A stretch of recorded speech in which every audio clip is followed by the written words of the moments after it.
ছেলেটি দুনিয়ার সবচেয়ে কঠিন পরীক্ষা দিচ্ছিল, এমন এক পরীক্ষা যা শুধু প্রতিভাবান শিশুরাই পাশ করতে পারে।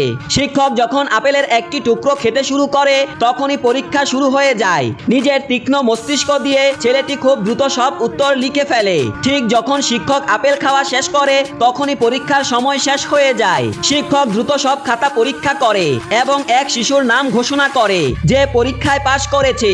সবাই অবাক হয়ে যায়, কারণ শত শত ছাত্রদের মধ্যে কেবল একজনই পাশ করেছে।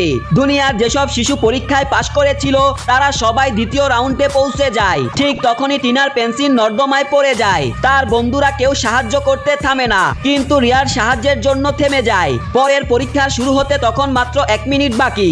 রিয়ার নিজের পেন্সিল ভেঙে অর্ধেক টিনাকে দিয়ে দেয়। টিনা খুব খুশি হয় এবং প্রতিশ্রুতি দেয় যে একদিন সে নিশ্চয়ই এই সাহায্যের বদলা দিবে। দ্বিতীয় পরীক্ষা শুরু হয়। এবার প্রশ্নগুলো ছিল ভীষণ কঠিন। অনেকে ভয় পেয়ে যায়, একজন তো প্রশ্ন দেখে পরীক্ষার হল থেকে পালিয়ে যায়। এমনকি রিয়ার্ডও বিভ্রান্ত হয়ে পড়ে, কিন্তু টিনা সব উত্তর লিখে ফেলে এবং খাতা জমা দেওয়ার সময় একটি ছোট্ট কাগজ রিয়ার্ডের দিকে ছুঁড়ে দেয়। সেখানে সব উত্তর লেখা ছিল। টিনা রিয়ার্ডের সাহায্যের প্রতিদান দিতে চেয়েছিল, কিন্তু রিয়ার্ড সেই পত্রিকাটি দূরে ফেলে দেয়। সে মনোযোগ দিয়ে প্রশ্নের দিকে তাকায় এবং এক গোপন রহস্য বের করতে পারে। প্রতিটি প্রশ্নের উত্তর পরের প্রশ্নের মধ্যেই লুকিয়ে আছে। এই পরীক্ষা আসলে ছিল মনোযোগ ও বুঝার ক্ষমতার পরীক্ষা।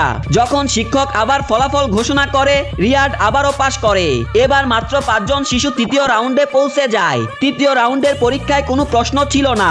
এবার তাদের একটি ঘর পার হতে হবে যেখানে মেঝেতে কালো সাদা স্কয়ার টাইলস ছিল এবং নিয়ম ছিল কেউ পা রাখতে পারবে না স্কয়ার ঘরে। এক মেয়ে বলে এটা তো অসম্ভব। এই কথা শোনা মাত্রই শিক্ষক তাকে পরীক্ষায় ফেল ঘোষণা করে। এরপর আরেক মেয়ে দড়ি বের করে ঘরের এক প্রান্তের দরজার হাতলে বেঁধে সাবধানে দড়ির উপর দিয়ে হেঁটে পার হয়। পরের ছেলেটি খুবই চটপটে।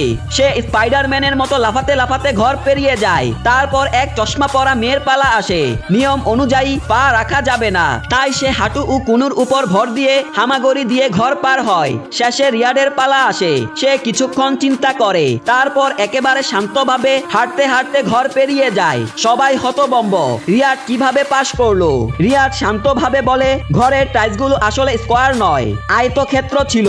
প্রশ্নে বলা হয়েছিল স্কয়ারের উপর পা রাখা যাবে না, কিন্তু আয়তক্ষেত্রের উপর তো রাখা যায়। এভাবে তার তীক্ষ্ণ বুদ্ধি ও পর্যবেক্ষণ ক্ষমতা দিয়ে রিয়ার্ড আবারও প্রমাণ করে সে সত্যি জিনিয়াস।